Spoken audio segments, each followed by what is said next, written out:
하나님 말씀을 보겠습니다.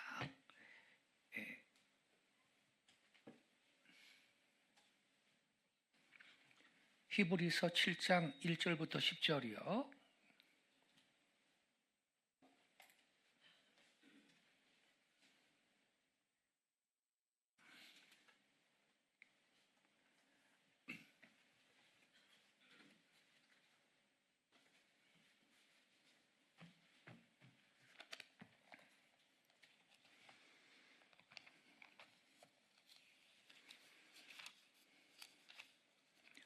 신약 성경 히브리서 7장 1절부터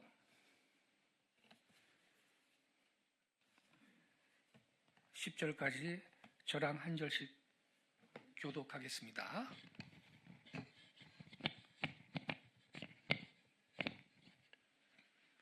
제가 먼저 1절을 읽겠습니다. 이 멜기세덱은 살렘 왕이요 지극히 높으신 하나님의 제사장이라. 여러 왕을 쳐서 죽이고 돌아오는 아브라함을 만나 복을 빈 자라.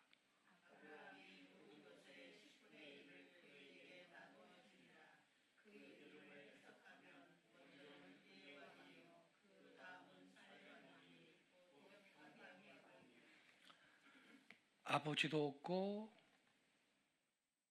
족보도 없고 시작한 날도 없고 생명의 끝도 없어 하나님의 아들과 닮아서 항상 제사장으로 있느니라.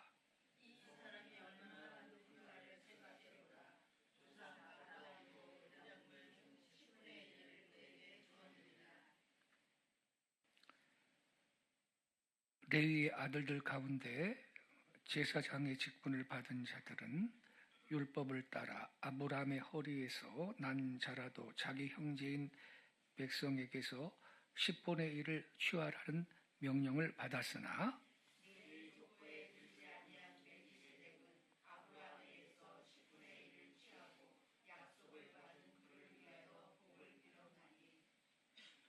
(7절까지만) 읽겠습니다. 7절 같이 읽겠습니다. 논란의 여지 없이 낮은 자가 높은 자에게 축복을 받느니라. 아멘. 본문 2절 말씀에 보면요, 멜기세덱에 대해서 뭐라고 설명을 했냐면 의의 왕이라 그랬고, 그 다음에 평강의 왕이다, 이렇게 설명을 하고 있습니다. 1절에 멜기세덱은 살렘 왕이고 지극히 높으신 하나님의 제사장이다 그랬습니다.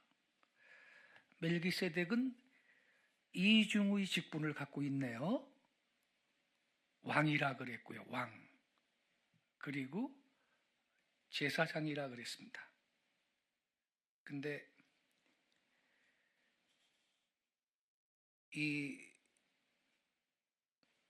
멜기세덱이라는 분은 이름을 해석하니까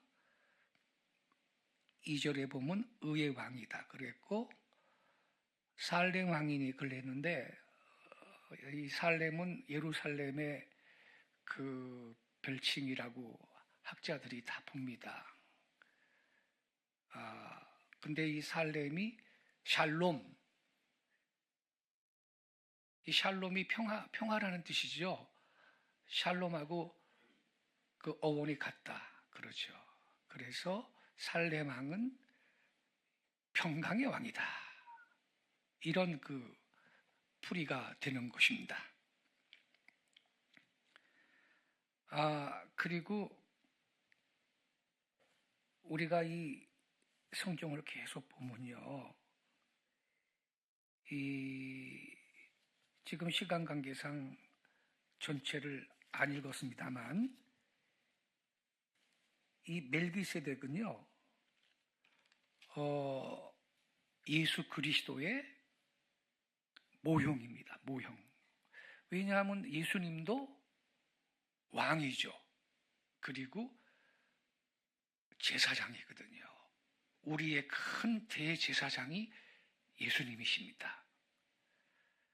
예수님도 이 중에 이 직책을 갖고 있는 거죠. 그래서 멜기세덱이 예수 그리스도의 모형입니다. 모형.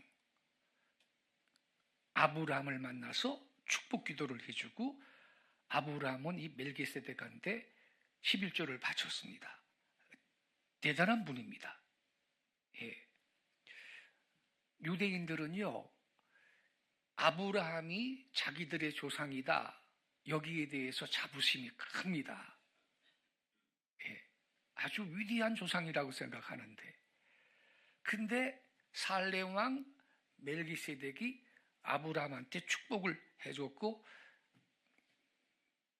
아브라함은 복종의 예를 갖추어서 딱 엎드려 절을 하면서 11조를 바쳤다. 그 얼마나 대단한 분입니까, 이 멜기세덱이. 근데 우리가 이 히브리서를 계속 보면요, 예수님은요 멜기세덱의 서열을 따라, 즉 멜기세덱의 반차를 이어서 대제사장이시다, 이런 말이 있어요. 이게 뭔 말입니까? 여러분, 우리 예수님이 멜기세덱의 반차를 따라 대제사장이 되셨다, 이런 말이 왜 있느냐 하면요, 여러분들 구약 성경을 우리가 읽어보면 제사장은 어느 지파에서 나오죠? 제사장은 레위 지파가 제사장이 되는 거예요. 그죠? 예, 레위 지파만 제사장 지파예요. 근데 여러분, 예수님은 어느 지파뿐인가요? 다윗의 후손이 예수요. 다윗이 어느 지파 사람이죠? 유다 지파예요. 유다 지파. 예수님도 유다 지파예요. 육체적으로는요. 그런데 우리가 구약 성경 보면 제사장은 레위 지파만 되는 거요. 그러니 유대인들 입장에서는요, 예수님이 왕이시다, 만왕의 왕이시다라는 건 이해가 되는 거예요. 왜냐하면 유다 지파에서 왕이 나왔잖아요, 계속 많이. 예? 근데 그 예수님이 제사장도 된다라는 것은 얼른 이해가 안 되는 거예요. 유다 지파가 무슨 제사장을 해요? 그죠? 그래서 갖고 온 개념이 뭐냐? 멜기세덱이에요. 예수님은 멜기세덱의 반차를 이은 대제사장이 됐다는 거예요. 멜기세덱은요, 아브라함하고 동시대뿐인데 유대인이 아니에요. 이방인이었고요, 왕이면서 제사장이었거든요. 아브라함을 축복한 분이에요. 이 멜기세덱을 끌고 들어온 거예요. 예수님은 멜기세덱의 반차를 이어서 대제사장이 되신 분이다. 정리되셨죠? 이래야 말이 되는 거예요. 그러니까 이 멜기세덱이 없었으면 어쩔 뻔했어요, 여러분. 대단한 분입니다, 여러분. 대단한 분이에요. 그런데 참 묘하게도 멜기세덱은 이름의 뜻이 뭐냐? 의의 왕이고 평화의 왕이다, 이런 의미예요. 멜기체덱. 멜기는 의의 왕이다, 이 말이에요.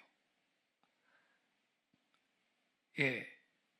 자, 멜기세덱이 말이죠. 나의 왕은 의롭다, 이런 뜻이요. 의의 왕. 거기다가 살렘 왕이니까 살렘은 샬롬이거든. 샬롬 왕, 평강의 왕, 이렇게 되는데 어쩌면 예수님하고 개념이 똑같아요. 예수님도 의의 왕이고 평강의 왕이잖아요. 그래서 멜기세덱은 자기 시대부터 2000년 후에 오실 예수님의 절묘한 모형이고 예표가 되었던 훌륭한 분입니다. 그런데 여러분, 여기에서 순서를 잘 보세요. 의의 왕 다음에 평강의 왕이에요, 여러분. 의의 왕 다음에 평강의 왕입니다, 순서가. 여기 분명히 2절에, 여기 7장 2절에 아브라함이 모든 것의 10분의 1을 그에게 나누어 주니라 그 이름을 해석하면 먼저는 의의 왕이요, 그 다음은 살레 왕이니 곧 평강의 왕이다. 의의 왕 다음에 평강의 왕입니다. 이거 왜 이런지 아세요? 의는요, 즉 정의, 공의, 이 공의가 평강의 토대입니다. 정의가 없다면, 공의가 없다면 참된 평강도 평화도 없는 겁니다. 정의, 공의가 평화의 기초입니다. 그래서 여러분, 이게 세계 평화든 내 가정의 평화든 여러분 개인의 심령의 평화든 평화 원하십니까? 의롭게 살아야 됩니다. 우리의 의이신 예수님을 붙잡아야 됩니다. 의의를 실천하며 살아야 됩니다. 이 토대가 없이는 참된 평안이 내 심령에도 없고 가정에도 국가에도 우리 사회에 있을 수가 없는 겁니다, 여러분. 이 평화라는 건 뭐냐? 한 결과인데 평화를 가져올 수 있는 이 원인이 조성되기 전에는요, 평화가 오기 어렵습니다. 평화를 가져올 수 있는 조건이 준비돼야 그게 세계이든 우리 교회든 여러분의 가정이든 더 범위를 좁혀서 여러분의 마음이든 거기에 평화가 오는 겁니다. 그 조건이 뭐냐? 정의입니다. 공의입니다. 의롭게 살아야 됩니다. 우리의 의이신 예수를 따라가야 됩니다. 의를 실천하며 살아야 됩니다. 그때 우리의 사회에도 내 가정에도 우리 공동체에도 평화가 넘치는 세상이 될 줄로 믿습니다. 근데 사람들이 정의를 실천하지 않죠. 편법을 동원하고 가난한 자 업신여기고 사회적 약자 수탈하고 내 부를 채우기 위해서 사기 쳐먹고 뇌물 먹이고, 그럼 손해본 사람은 분노가 일어날 거 아니에요. 사기당한 사람은 한을 뿜을 거 아니에요. 그러니 그 사회가 건강한 사회가 되고 평화로운 세상이 될 수가 있겠느냐? 안 되는 겁니다. 이사야서 32장 17절에 보면요, 이런 말씀이 있어요. 공의의 열매는 화평이요 공의의 결과는 영원한 평안과 안전이니라. 여러분, 화평을 원하지 않는 사람이 누가 있겠어요? 그러나 먼저 의가 있어야 화평이 옵니다. 평안과 안전을 구하지 않는 사람이 어디에 있겠어요? 그러나 먼저 의가 있어야 그 결과로 평안과 안전이 수반이 되는 것입니다. 그래서 우리 그리스도인들은요, 나부터가 정의가 강같이 공의가 하수같이 우리 사회에, 우리의 가정에, 우리의 직장에 흐르도록 만들어야 할 겁니다. 그런 역할을 할 수 있기를 바랍니다. 시편 85편 10절에 보니까 이런 말씀도 있어요.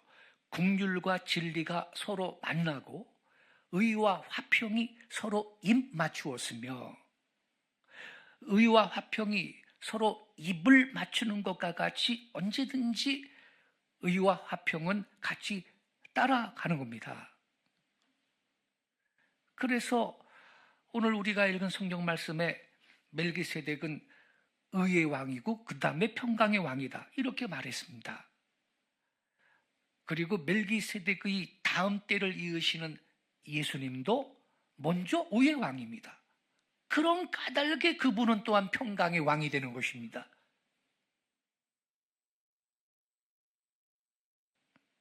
아까 말씀드렸듯이 여러분, 정의를 행하는 것, 공의는 평화의 존재 조건이에요. 의가 없이 참된 평화가 올 수 없습니다. 그리고 의는 평화의 기초가 됩니다. 평화라는 것은 의의 터전 위에서만 건설될 수가 있는 것입니다. 국제적인 평화도 그렇습니다. 좀 힘센 나라가 말이죠, 예? 약한 나라 수탈하고 말이에요.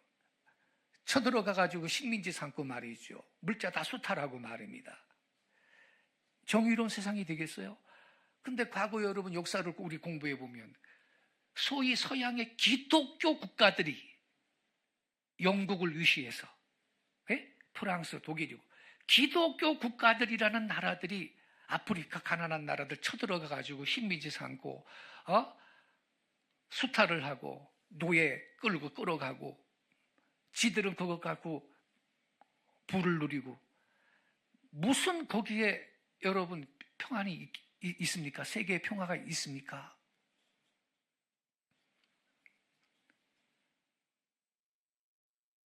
우리는 정의가 평화의 기초라는 사실을 알고, 주여 우리 사회에 정의가 강같이 공의가 하수같이 흐르게 하소서, 이를 위해서 나부터가 의의를 실천하며 빛과 소금으로 살게 하소서, 이렇게 결정하고 행할 수 있기를 바랍니다.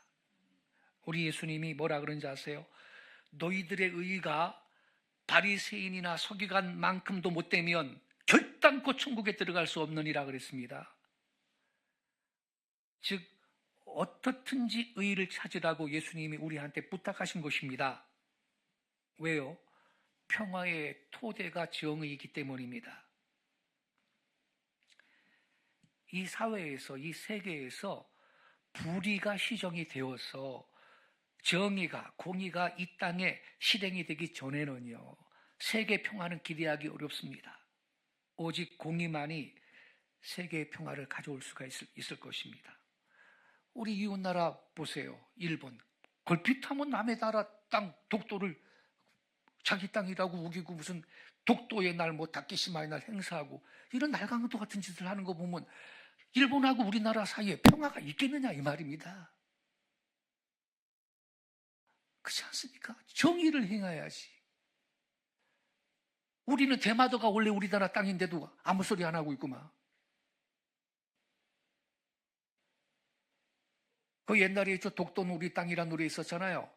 하와이는 미국 땅, 대마도는 일본 땅, 독도는 우리 땅. 그 노래 잘못 가사 맞는 거라고 얼마나 욕을 먹은지 알아요? 원래 대마도는 우리 땅인데. 그래서 바꿨어요, 나중에 가사를. 근데도 우린 가만히 있는데. 또 중국 보세요. 동북공정 해가지고 말이죠. 고구려 땅이 원래 중국 땅이었다. 그러고 말이에요.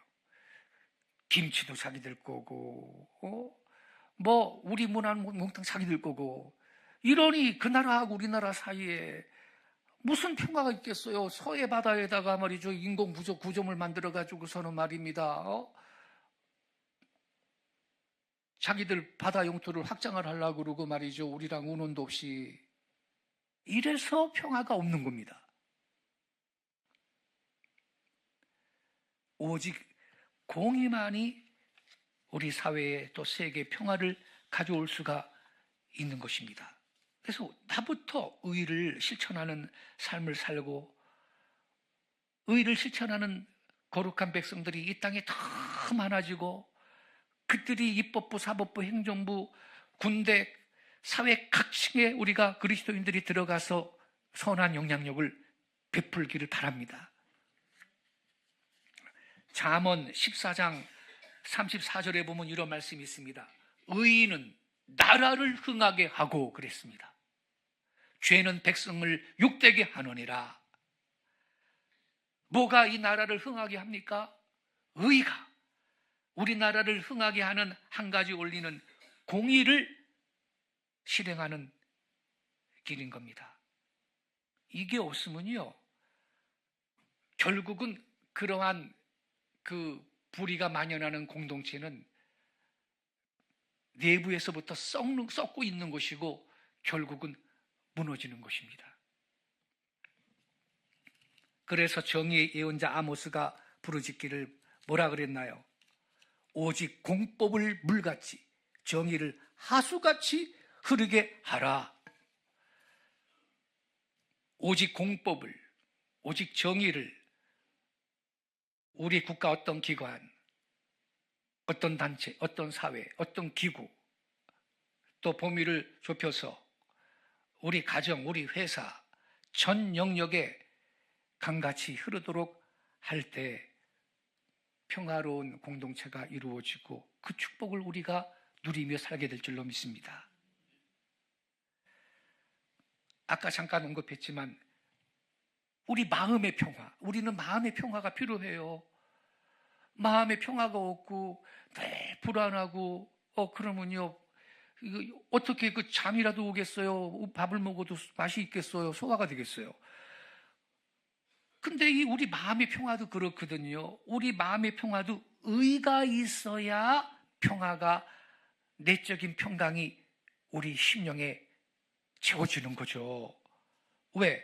하나님이 공의의 하나님이신 까닭에 저와 여러분의 삶 가운데 불의가 있다면 제일 먼저 우리 마음의 평안이 깨집니다. 그렇죠? 제일 먼저 내 마음의 평화가 깨지고 내 마음이 불안해지고 염려로 차게 됩니다. 그래서 우리들도 범위를 축소해서 나의 마음 가운데 화평을 얻으려고 한다면 의의 길로 돌아와야 됩니다. 우리의 의이신 예수님을 꼭 붙들고 살 수 있기를 바랍니다. 예. 나 자신만 갖고는 의가 부족하고 없습니다.